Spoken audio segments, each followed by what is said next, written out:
Hey everyone, and welcome to the maiden episode of the Melbourne FDR community. We're going to call this podcast Real Time Review, unless, of course, we change it. But in the meantime, welcome to Real Time Review Episode 1. You're now listening to your two hosts, me, Alexander Garber, and me, Timur Hassan. Alright, Timur, let's get started with the first big question that we always want to know when we come across this very rare and fabulous and fantastical and miraculous occasion of meeting someone else who actually knows what FDR is all about. So tell me, what was it like for you the first time you met someone who knows what FDR is? Right, well, I wanted to say everything at once. I wanted to know everything at once. The first person I met that knew what FDR was sort of only half into it, so he wasn't as deep into it as we are. But nonetheless, he had a lot of respect for a lot of the ideas, and we talked anarchy and politics and the way of the world. We didn't get into anything terribly personal.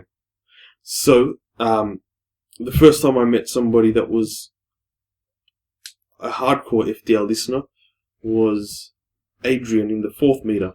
He had just come from Sydney. He had said that he had just defood. And that was a great moment because he was the first person that got it. He got anything I had to say about real-time relationships or about politics. Well, that's a good introduction, Timur. By the way, for our listeners out here, Timur is the host of the Melbourne FDR meetup group, so check us out at meetup.com or check out the links either in the YouTube comments or in the podcast information section if we do take this to a separate podcast feed. So anyway, it's Melbourne FDR. Look us up on meetup.com and have a look also through the boards on the FDR website. Now, we'll get back to Timur and your decision to actually start the meetup group. But what I can say is my first experience of meeting someone who knows what FDR is all about, who's listened to Stefan Molyneux, who understands anarchy and self-knowledge and all that, is you, of course. Until I met you, was it about a week ago? Barely that. I had never actually met someone in person who knows about any of this sort of stuff. Sure, I've met people online, but it's not the same, is it? No way. There's nothing quite like speaking face-to-face to get the full vibe of the person, without the lag of going through an internet connection and without the filter of the camera and screen. So there's nothing like real time. Yeah, I know what you mean. It's much harder to make a connection with someone when the person is very far away.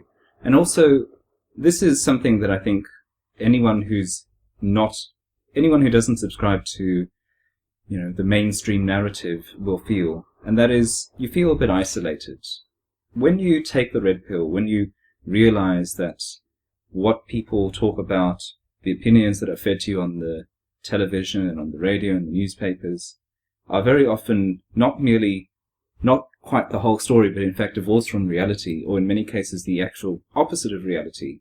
When you realize that there's so much fiction in what we consider to generally to be fact, you can feel like you're all alone.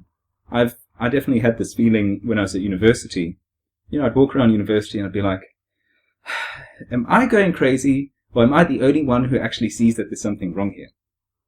And although it's fantastic to meet people online, and although the internet is a very useful tool for aggregating people even in the same locale, if you don't have people in flesh and blood that you can meet, that you can you can sit down to have a meal with, all that sort of stuff, it can be a little bit isolating, which is why I think having the group here in Melbourne is such an important thing for FDR listeners. There's a great moment in the movie Fight Club where the narrator says that once you've been to Fight Club, the whole world has the volume turned down. Once you've taken the red pill, everything anybody says seems to have no meaning. It's just a word salad.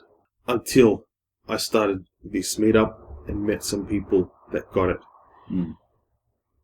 Now I feel like I can actually speak to the greatest depths that I know how to speak and be understood.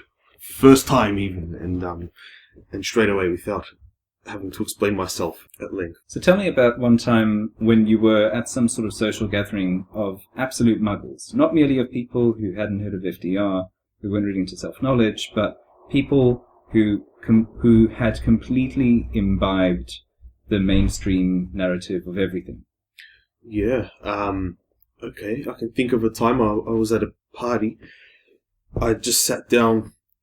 I didn't know many of the people there, and I just sat down at the table to introduce myself to some people. And a friend of mine who knew about my radical ideas sat down and challenged me on one of them in front of some of the other guests. Now, one of the guests was a teacher, and he turned to me and said, "So, Timur, you don't believe in compulsory education, is that right?"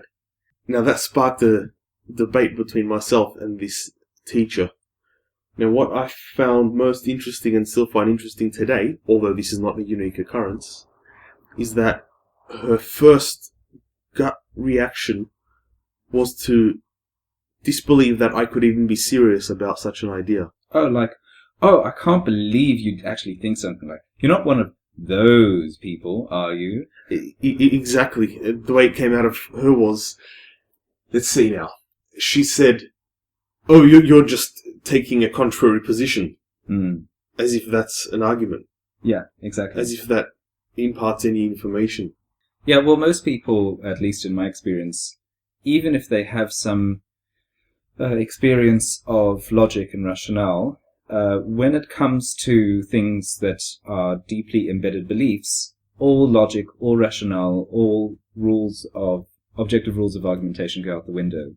And people will resort shamelessly to the common fallacies. There'll be the ad hominems, there'll be the appeal to decorum, there'll be poisoning the well, etc., etc. Changing the subject, exactly. And then at the end of a fierce debate in which you expose the strong emotional reactions that people have to these things, what do they tend to say? Oh, well, we shouldn't argue about these sorts of things, should we? The most common one I've had is, "I don't actually care about these things anyway, and you shouldn't either. What a waste of your time to read about these things or to think about these things." Yeah, exactly. I've got some football to go watch. Yeah, exactly.